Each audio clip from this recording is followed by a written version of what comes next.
স্বাগতম বন্ধুরা, আজ আমরা ভ্রমণ করব বাংলার ঐতিহ্য ও সৌন্দর্যে ভরপুর সিরাজগঞ্জ জেলা। ইতিহাস, ধর্ম, প্রকৃতি আর আধুনিক স্থাপনার এক অনন্য মেলবন্ধন। চলুন ঘুরে দেখি সিরাজগঞ্জের সেরা 10টি দর্শনীয় স্থান। রবীন্দ্র কাচারি বাড়ি।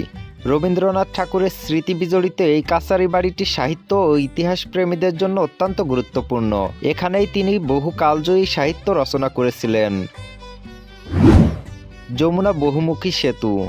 বাংলাদেশের অন্যতম বৃহৎ ও গুরুত্বপূর্ণ সেতু। যমুনা নদীর উপর নির্মিত এই সেতু প্রকৌশল কীর্তি ও পর্যটকদের এক বিশাল আকর্ষণ। নবরত্ন মন্দির। প্রাচীন স্থাপত্য শৈলীতে নির্মিত এই মন্দিরটি সিরাজগঞ্জের ঐতিহাসিক নিদর্শনের অন্যতম উদাহরণ। ক্লোজার। যমুনা নদীর পানি নিয়ন্ত্রণ ও বন্যা প্রতিরোধে নির্মিত ক্লোজারটি এখন একটি জনপ্রিয় ভ্রমণ ও অবকাশ কেন্দ্র। চায়নাবাদ। যমুনা নদীর তীরে অবস্থিত চায়নাবাদটি সন্ধ্যার সময় হাঁটা ও সূর্যাস্ত উপভোগের জন্য অত্যন্ত জনপ্রিয়। Bangabandhu Jamuna eco park. প্রকৃতি ও বিনোদনের অপূর্ব সমন্বয়ে গড়ে ওঠা এই ইকো পার্কটি পরিবারসহ ভ্রমণের জন্য আদর্শ একটি স্থান। মখদুম শাহের মাজার। ধর্মীয় ও ঐতিহাসিক গুরুত্বসম্পন্ন এই মাজারটি বহু ভক্ত ও দর্শনার্থীদের আগমনস্থল। শাহজাদপুর দরগাহ মসজিদ।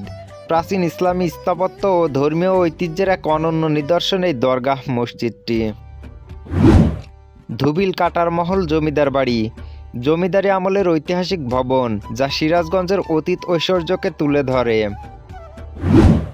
আলামান বাহেলা খাতুন জামে মসজিদ। নান্দনিক নকশা ও ধর্মীয় ঐতিহ্যের গুরুত্বের জন্য পরিচিত একটি সুন্দর জামে মসজিদ। এই ছিল সিরাজগঞ্জ জেলার সেরা 10টি দর্শনীয় স্থান। ভিডিওটি ভালো লাগলে অবশ্যই লাইক, কমেন্ট ও শেয়ার করতে ভুলবেন না। আর এমন আরও ভ্রমণ ভিডিও পেতে আমাদের চ্যানেলটি সাবস্ক্রাইব করেন। আবারও দেখা হবে নতুন কোনো গন্তব্যে। ধন্যবাদ।